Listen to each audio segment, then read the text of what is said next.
বলতে কি সামনে ভাইজান আছে, বলতে একটু নিজেকে নার্ভাস ফিল লাগছে, তাই বেশি কিছু আর বলবো না। এটাই বলতে চাই, 2026 সামনে চলে এসছে, আপনারা প্রস্তুতি শুরু করে দিন।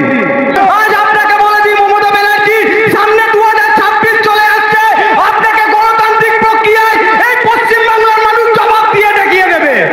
আজ থেকে কিছুদিন আগে আমার আপনার দিদি, আমার আপনার বাড়ির মেয়ে তিলোত্তমা, যাকে আরজি করের মতো মেডিকেল কলেজে নৃশংসভাবে রেপ করে খুন করা হয়েছিল। আর আমরা কম বেশি সবাই নিই যে আজকে এই ধর্ষকদের বাঁচাতে আমাদের রাজ্য সরকার শ্রীমতী মমতা ব্যানার্জি সুপ্রিম কোর্টে গিয়ে আমাদের রাজ্যের, আমাদের গাঁটের টাকা থেকে যে আমরা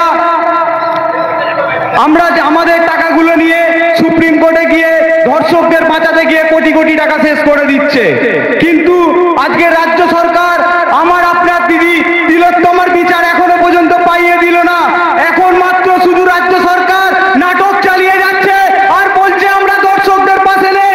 কাল আমরা দেখতে পেয়েছি যখন সঞ্জয়কে কোর্ট থেকে বার করে আনা হচ্ছিল, সে তখন অনেক কিছুই বলেছে যে আমি ডিপার্টমেন্টের জন্য চুপ করে আছি। ভাই, সঞ্জয় কোন ডিপার্টমেন্টে চাকরি করত? কলকাতা পুলিশের আন্ডারে। আর আমাদের রাজ্যের পুলিশ মন্ত্রীকে এই মমতা ব্যানার্জি, যে নাকি যখন রেপ হয় বলে যে ওর লাভ অ্যাফেয়ার ছিল, যখন আরেকটা মেয়ে রেপ হয় বলে নাকি সে খদ্দের ধরতে গিয়েছিল। আজ আপনাকে বলে দিই মমতা ব্যানার্জি, সামনে 2026 চলে আসছে, আপনাকে গণতান্ত্রিক প্রক্রিয়ায় এই পশ্চিমবাংলার মানুষ জবাব দিয়ে দেখিয়ে দেবে।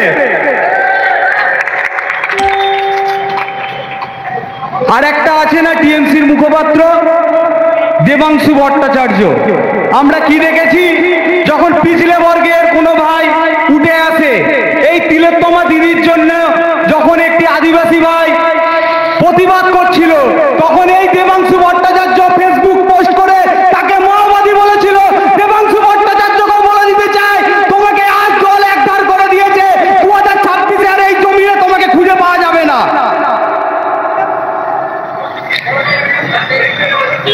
তো আমার এই তিলোত্তমা দিদির জন্য আমরা যে আন্দোলন চালিয়ে গিয়েছি, এই আইএসএফ থেকে যে আন্দোলন চালিয়ে গিয়েছি আমাদের ভাইজানের নেতৃত্বে, আগামী দিন আমরা সেই আন্দোলন চালাতে প্রস্তুত আছি। তো আমরা এর থেকে বৃহত্তর আন্দোলন দেখিয়ে দেবো রাজ্য সরকারকে যে আইএসএফ এর কি ক্ষমতা আছে আর নওশাদ সিদ্দিকীর কি ক্ষমতা আছে। আর যারা এই পাড়ায় পাড়ায় বিজেপির দালালি করে বেড়াচ্ছে, যেই বিজেপি সেই টিএমসি, এখানে আলাদা কিছু নেই। কারণ আমরা সবাই জানি এগুলো নতুন করে বলার কিছু নেই, আমাদেরকে ভাইজান ভালোভাবে বুঝিয়ে দিয়েছে। আর সত্যি বলতে কি সামনে ভাইজান আছে, বলতে একটু নিজেকে নার্ভাস ফিল লাগছে, তাই বেশি কিছু আর বলবো না। এটাই বলতে চাই, 2026 সামনে চলে এসছে, আপনারা প্রস্তুতি শুরু করে দিন। প্রতিটা জায়গায় জায়গায় বুথ লেভেল থেকে শুরু করে বিধানসভা কেন্দ্রিক সমস্ত সংগঠনগুলো আমাদের মজবুত করতে হবে এবং এই ক্ষমতা দিয়ে ভাইজানের হাতকে আমাদের শক্ত করতে হবে। ইনকিলাব জিন্দাবাদ, আইএসএফ জিন্দাবাদ, পীরজাদা নওশাদ সিদ্দিকী ভাইজান জিন্দাবাদ।